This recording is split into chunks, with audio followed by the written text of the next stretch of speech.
예, 오늘 2월 13일 목요일 뉴스 브리핑 넘어가면요.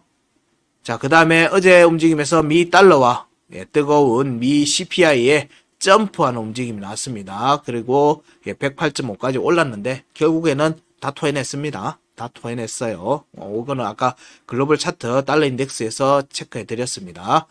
자, 그 다음에 국채가도 CPI의 급락이 나왔습니다. 10년물 금리가 4.6%대까지 반등이 났죠. 그래서 우리가 체크했던 저항대까지 그냥 다이렉트로 한 방에 쏴버렸습니다. 한 방에 쏴버렸어요, 금리는.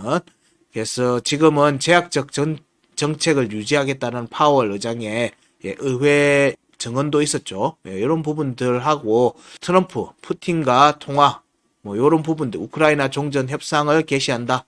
요 내용들도 기사가 있는데, 이런 부분들에도 반응을 하면서 암호화폐 쪽에서는 조금 더 반등세의 움직임을 만들어내고 있다. 이 반등이 한 방에 쭉 가면 좋겠지만 그렇지 않아요.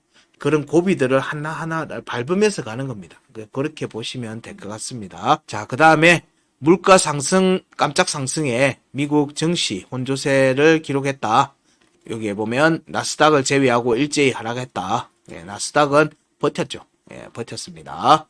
자, 그 다음에 미국의 금값된 계란의 에그플레이션 우려 다시 고개.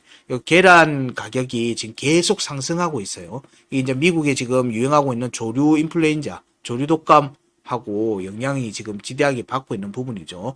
생필품 가격에도 영향을 줄 수 있는 부분입니다. 이거는 여기에 관련되어 있는 부분들은 따로 기사를 여러분들이 개별적으로 검색을 한번 해보실 필요는 있고요. 이게 결국에는 이런 질병들이 나오면은 우리가 사는 물가나 이런 부분에도 영향을 지속적으로 준다.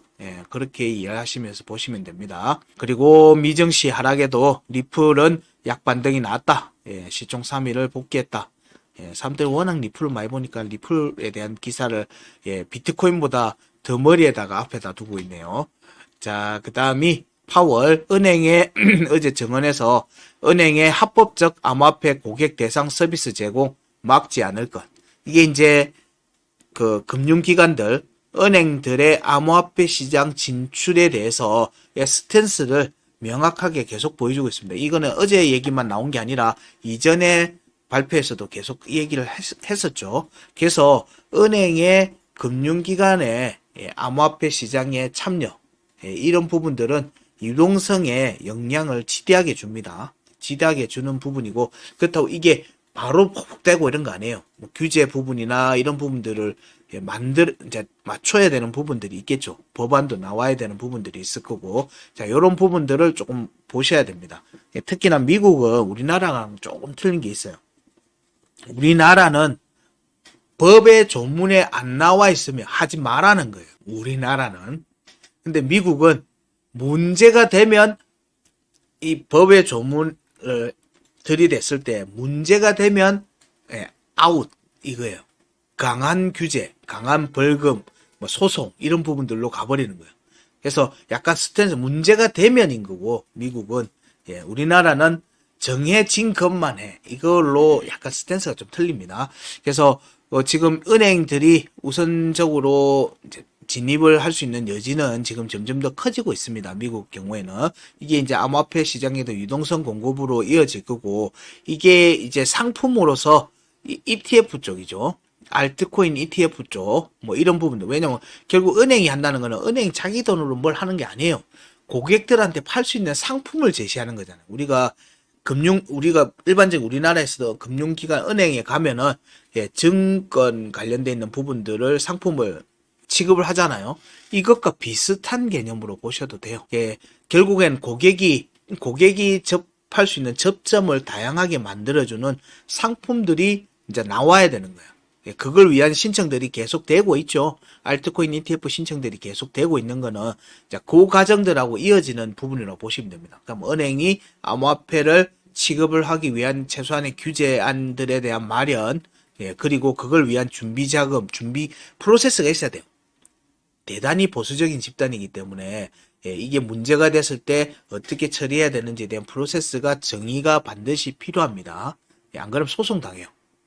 그래서 그런 부분들이 정리되고 ETF가 나오고 예, 그리고 상장돼서 실제로 유동성 공급으로 이어지겠죠. 이 시간이 일정 부분 걸린다는 것을 염두에 꼭 두시기 바랍니다. 자, 그 다음에 미국의 텍사스주 상원의원 비트코인 전략적 준비자산 법안을 제출했다. 뭐 지금 이 내용들은 계속 꾸준히 이어지고 있는 중입니다.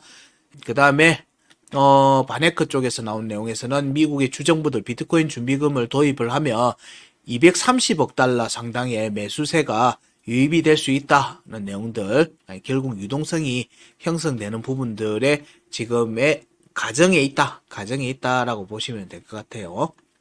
자, 그 다음에, 15위, 요 시카고 옵션 거래소겠죠? 아닌데, 이건 CBOE, 산하 증권 거래소. 여기서 21세어즈 이더 ETF 스테이킹 허용, 결국, 이제 이더 쪽에서, 강한 또 모멘텀을 얻을 수 있는 게, 이더 지금 ETF 쪽에 스테이킹 허용하는 부분들이, 우선 이게 적용될 수 있어요.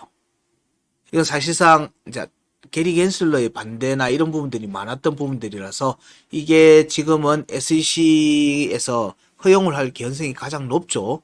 알트코인 ETF보다 이게 더 빠를 수 있습니다. 이런 부분들은 좀 주목하고 계셔야 됩니다. 자, 그 다음에 USDC 시총이 급증하고 있다. 솔라나 디파이 거래량이 증가하는 영향이라고 얘기를 합니다. 어쨌든 지금 USDC의 시총이 늘어난다는 거. 도미넌스가 늘어나는 게 아니고요. 시총, 돈 자체가 늘어나고 있는 거예요. 돈의 규모 자체가. 이런 부분들은 결국에는 뭔가를 사든지 이용을 하는 부분이죠. 암호화폐 시장에서. 이런 부분들은 시장의 긍정적인 시그널로 해석할 수 있습니다. 자, 그 다음에 좌우창평, 밈코인 쪽에 이제 접근을 하고 있습니다.